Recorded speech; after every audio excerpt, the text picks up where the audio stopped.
വരണം. അപ്പോൾ ഞാൻ വിചാരിച്ചു ഇതേ കാര്യം അദ്ദേഹം എന്നോട് ഇതിന് തുടക്കത്തെ പരിപാടിയിൽ ബഹുമാനപ്പെട്ട മുഖ്യമന്ത്രി ഉണ്ടായിരുന്നു. ആ മുഖ്യമന്ത്രി വരുന്ന സമയത്തും അദ്ദേഹം എന്നോട് തന്നെ പറഞ്ഞത് ഷിഹാബ് നടന്നു വരണം, ഷിഹാബിന് കാലുകളില്ലാതെ നടക്കുന്നത് ആളുകൾ കാണാം. അപ്പോൾ ഞാൻ വിചാരിച്ചു ഓക്കെ അത് എന്നെ പോസിറ്റീവായിരിക്കും ഞാൻ വിചാരിച്ചു. പക്ഷേ പ്രോഗ്രാം തുടങ്ങിയപ്പോൾ സ്ഥിരമായിട്ട് ഇങ്ങനെ തന്നെ വേണമെന്ന് പറഞ്ഞപ്പോൾ ഞാൻ അദ്ദേഹത്തോട് പറഞ്ഞു, സർ എനിക്കൊരു ഇലക്ട്രിക് വീൽ ചെയർ ഉണ്ട്, എനിക്ക് അതിലൂടെ ഈസി ആയിട്ട് വരാൻ പറ്റും. അപ്പോൾ അദ്ദേഹം എന്നോട് പറഞ്ഞൊരു കാര്യമുണ്ട്, അങ്ങനെ നടന്നു വരുന്ന കാണുമ്പോൾ ഓഡിയൻസിൽ ഉണ്ടാകുന്ന ഒരു ഇമോഷണൽ ഒരു ഫീൽ ഉണ്ടല്ലോ, അത് തീർച്ചയായിട്ടും നമുക്ക് ഗുണം ചെയ്യും. മാത്രമല്ല ഷിഹാബ് സംസാരിക്കുമ്പോൾ മുതുകാട് സർ ഞങ്ങളുടെ ദൈവമാണ്, സർ ഉള്ളത് കൊണ്ട് മാത്രമാണ് ഞങ്ങൾക്ക് ജീവിക്കാൻ കഴിയുന്നത്, ഇങ്ങനെ ഷിഹാബ് പറഞ്ഞേ മതിയാകൂ എന്നോട്.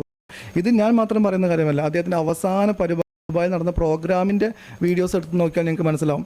ഇതേ കാര്യം അവിടെയും ഒരമ്മ പറയുന്നുണ്ട്. ഇതേ കാര്യം പറയുന്നവരെ മാത്രമേ അവിടെ നിർത്തുള്ളൂ. അത് റീസെൻ്റായിട്ട് കഴിഞ്ഞ പ്രോഗ്രാമാണ്, ഒരു 3-4 മാസമായിട്ടുള്ളൂ. അപ്പോൾ ഞാൻ ഈ എംപവർ എന്ന് പറയുന്ന പ്രോഗ്രാം ചെയ്യുന്ന സമയത്തും എനിക്കുണ്ടായ അനുഭവങ്ങൾ എന്ന് പറയുന്നത്, ഒരു വേദിയിലേക്ക് നമ്മൾ എൻ്റർ ചെയ്യുന്നതിന് മുമ്പ് നമ്മൾ ഡ്രസ്സ് ചെയ്യുന്നതൊക്കെ ഒരു ഗ്രീൻ റൂം ഇതിനോട് ചേർന്നുണ്ട്.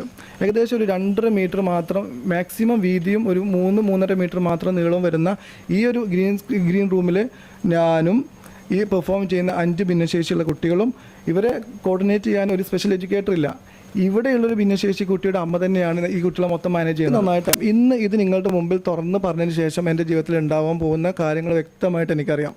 ഒന്ന്, അദ്ദേഹത്തെ പോലൊരു വ്യക്തിയെക്കുറിച്ച് പറഞ്ഞു കഴിഞ്ഞാൽ എനിക്ക് സമാധാനപരമായിട്ട് ഇനി തിരിച്ച് നാട്ടിലേക്ക് പോകാൻ പറ്റുമെന്ന് പോലും എനിക്ക് ഉറപ്പില്ല. ഇത് ഞാൻ എക്സാജറേഷൻ അല്ല, അനുഭവിച്ച കാര്യമാണ്. അപ്പോൾ നിങ്ങളുടെ കയ്യിലുള്ള പ്രസ് റിലീസിൽ നിന്ന് നിങ്ങൾക്ക് ചോദിക്കാൻ അറിയാൻ ആഗ്രഹമുള്ള ഏത് കാര്യത്തെക്കുറിച്ചും ആധികാരികമായിട്ട് പറയാൻ പറ്റും. കാരണം ഇതൊരു ഇത്രയും കാലം അദ്ദേഹം പറഞ്ഞ പോലെ വെറുതെയുള്ള ആരോപണങ്ങളല്ല. ഒരു വർഷം 2017 10-ാം മാസം 31-ാം തീയതി അവിടെ ജോയിൻ ചെയ്തത് മുതൽ 2018 11-ാം മാസം 3-ാം തീയതി അവിടുന്ന് എൻ്റെ സ്വയരക്ഷയ്ക്ക് വേണ്ടി ഒഫീഷ്യലി റിസൈൻ പോലും ചെയ്യാതെ ഒരു ദിവസം രാത്രി അവിടെയുള്ള ആളുകളുടെ സഹായത്തോടു കൂടി രക്ഷപ്പെട്ട് വന്നൊരു വ്യക്തി എന്ന രീതിയിൽ ആ ഒരു വർഷക്കാലം ഞാൻ അനുഭവിച്ച ഓരോ കാര്യങ്ങളും എനിക്ക് ആധികാരികമായിട്ട് പറയാൻ സാധിക്കും. ഫിസിക്കലി നിങ്ങൾ അത്ര ഫിറ്റ് അല്ലാത്ത ഒരാൾ, അദ്ദേഹത്തിൻ്റെ അത്രയും ഒരു സോഷ്യൽ സ്റ്റാറ്റസ് അവകാശപ്പെടാനില്ലാത്ത ഒരാൾ, അത്രയും ഹോൾഡ് ഇല്ലാത്ത ഒരാൾ വന്ന് പറഞ്ഞു കഴിഞ്ഞാൽ നിങ്ങൾ ഉൾക്കൊള്ളില്ല എന്ന വിശ്വാസം എനിക്കുള്ളത് കൊണ്ടും എൻ്റെ ജീവനിൽ പേടിയുള്ളത് കൊണ്ടുമാണ് ഇത്രയും കാലം ഞാൻ പറയാതിരുന്നത്.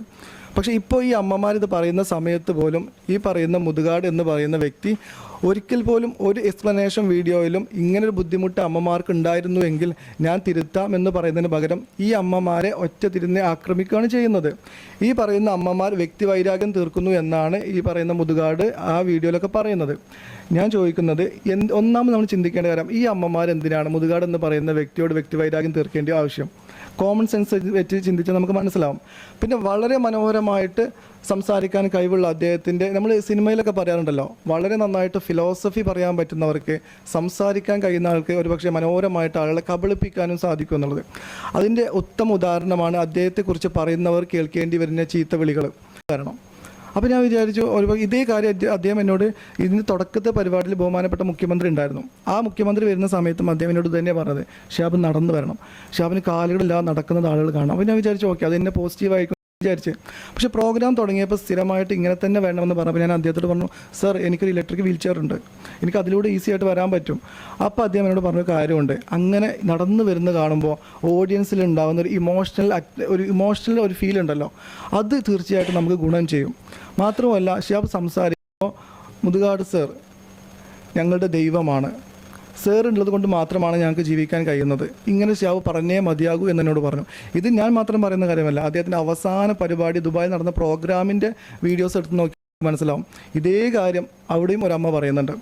ഇതേ കാര്യം പറയുന്നവരെ മാത്രമേ അവിടെ നിർത്തുള്ളൂ. അത് റീസെൻ്റായിട്ട് കഴിഞ്ഞ പ്രോഗ്രാമാണ്, ഒരു 3-4 മാസമായിട്ടുള്ളൂ. അപ്പോൾ ഞാൻ ഈ എംപവർ എന്ന് പറയുന്ന പ്രോഗ്രാം ചെയ്യുന്ന സമയത്തും എനിക്കുണ്ടായ അനുഭവങ്ങൾ എന്ന് പറയുന്നത്, ഒരു വേദിയിലേക്ക് നമ്മൾ എൻ്റർ ചെയ്യുന്നതിന് മുമ്പ് നമ്മൾ ഡ്രസ്സ് ചെയ്യുന്നതൊക്കെ ഒരു ഗ്രീൻ റൂം ഇതിനോട് ചേർന്നുണ്ട്. ഏകദേശം ഒരു 2.5 മീറ്റർ മാത്രം മാക്സിമം വീതിയും ഒരു 3-3.5 മീറ്റർ മാത്രം നീളവും വരുന്ന ഈ ഒരു ഗ്രീൻ റൂമിൽ ഞാനും ഈ പെർഫോം ചെയ്യുന്ന 5 ഭിന്നശേഷിയുള്ള കുട്ടികളും, ഇവരെ കോർഡിനേറ്റ് ചെയ്യാൻ ഒരു സ്പെഷ്യൽ എഡ്യൂക്കേറ്റർ ഇല്ല, ഇവിടെയുള്ളൊരു ഭിന്നശേഷി കുട്ടിയുടെ അമ്മ തന്നെയാണ് ഈ കുട്ടികളെ മൊത്തം മാനേജ് ചെയ്യുന്നത്.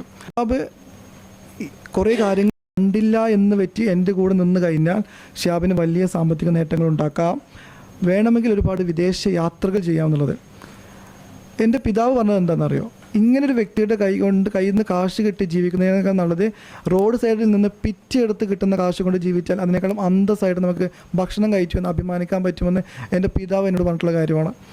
അപ്പോൾ എനിക്ക് ഇങ്ങോട്ട് പറയാനുള്ളത്, ഈ വ്യക്തിയുടെ റിയൽ ഫേസ് എന്താണെന്നും ഞാൻ അടക്കമുള്ള ഭിന്നശേഷിക്കാരുടെ അദ്ദേഹം കാണിക്കുന്ന ഈ സ്നേഹത്തിൻ്റെ കാരണം എന്താണെന്നും നിങ്ങൾ കണ്ടെത്തേണ്ട ഉത്തരവാദിത്തമാണ്. രണ്ടാമത്, ഇന്ന് ഇതൊക്കെ തുറന്നു പറയുന്ന സമയത്ത് ഇനി എനിക്കുണ്ടാവുന്ന കാര്യങ്ങൾ എന്തൊക്കെയാണെന്ന് ഞാൻ പറഞ്ഞല്ലോ. എത്രയും മോശമായ രീതിയിൽ എന്നെ ചിത്രീകരിക്കാൻ അദ്ദേഹം ശ്രമിക്കും. ഈ പറഞ്ഞ പരാതി അല്ലാത്ത, അതായത് കാരണം കാണിക്കൽ നോട്ടീസിൽ ഞാൻ അല്ലാത്ത എന്തെങ്കിലും പുതിയ കാരണം കൊണ്ട് അദ്ദേഹം വന്നു കഴിഞ്ഞാൽ ഗോപിനാഥ് മുതുകാട് എന്ന് പറയുന്ന വ്യക്തിയുടെ റിയൽ ഫേസ് എന്താണെന്ന് കാണിക്കുന്ന ഡിജിറ്റൽ എവിഡൻസ് അടക്കം ഞാൻ കൊണ്ടുവരും. പക്ഷെ അതുവരെ ഞാൻ ജീവനോടെ ഇരിക്കുക എന്ന് പറയുന്നത് നിങ്ങളുടെയും ഞാൻ അടക്കമുള്ള ഭിന്നശേഷിക്കാരുടെയും ആവശ്യമാണ്. എനിക്ക് ോട് വ്യക്തിവൈരാഗ്യം തീർക്കാനായിരുന്നെങ്കിൽ 2018 എനിക്കത് ചെയ്യാൻ പറ്റുമായിരുന്നു. പക്ഷേ ഇന്ന് ഞാൻ പറയാൻ കാരണം, ഈ അമ്മമാർ ഒറ്റപ്പെട്ടു പോകാൻ പാടില്ല. അവർ പറഞ്ഞത് അവരുടെ അനുഭവങ്ങളാണ്, ഞാൻ അനുഭവിച്ച കാര്യങ്ങളാണ്.